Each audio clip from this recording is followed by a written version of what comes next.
Kalau pinjaman di arisan, uang pinjaman dipotong berapa persen? Apa itu termasuk riba? Atau dipotong uang kas gitu? Termasuk riba bukan? Balas ya Pak Ustadz. Jadi begini, sebagaimana telah saya jelaskan di video sebelumnya, bahwa arisan itu pada hakikatnya akadnya hutang, saling menghutangkan. Maka nggak boleh ada potongan. Kalau ada potongan, maka itu riba, termasuk riba qard.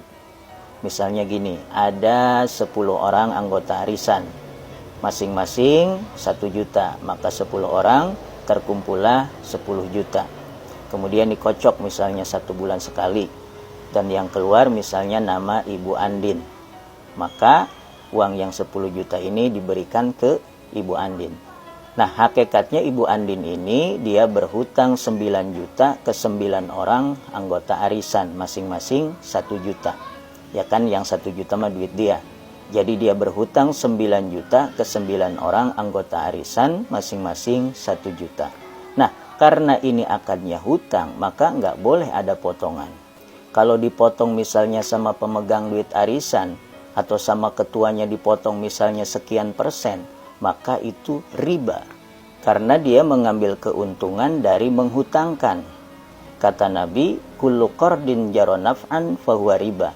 Setiap hutang yang menarik kemanfaatan bagi yang menghutangkan, maka itu riba. Maka nggak boleh ada potongan-potongan. Harus semuanya dikasihkan ke yang dapat arisan.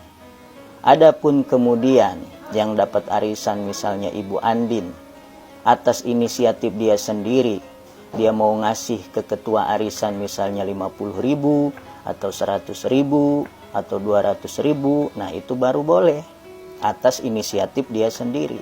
Tapi kalau dari awal sudah ada aturan uang arisannya dipotong sekian persen, maka itu riba, nggak boleh. Atau juga misalnya gini, potongan sih nggak ada, cuman ada aturan bagi yang dapat duit arisan harus mentraktir makan-makan semua anggota arisan misalnya, maka sama aja itu riba. Karena itu sama aja mengambil kemanfaatan dari menghutangkan. Walaupun kemanfaatannya itu bukan uang, tapi makan. Sama aja itu riba. Makanya nggak boleh ada aturan-aturan seperti itu. Tapi kalau dari awalnya tidak ada aturan seperti itu, lalu kemudian yang dapat duit arisan misalnya Ibu Andin, atas inisiatif dia sendiri, dia mau mentraktir makan-makan semua anggota arisan, nah itu baru boleh, nggak apa-apa. Misalnya kata Ibu Andin, yuk makan-makan yuk, gua traktir yuk. Ayo, di mana? Di mana ya? Di ayam bakar beda rasa dah, misalnya gitu ya. Bukan di endorse ini, bukan. Misalnya. Enggak, bukan di endorse. Yang saya ingat cuman itu, karena yang saya tahu cuman itu. Atau kata Ibu Andin, gua traktir makan uleg bicot yuk. Udah nggak ada, uleg bicotnya udah bangkrut. Ada juga uleg bianong. Ya udah uleg bianong yuk, gua traktir yuk semuanya yuk. Nah, itu baru boleh atas inisiatif dia sendiri. Tapi kalau dari awal ada aturan bagi yang dapat duit arisan harus mentraktir makan-makan semua anggota arisan, maka itu riba, nggak boleh.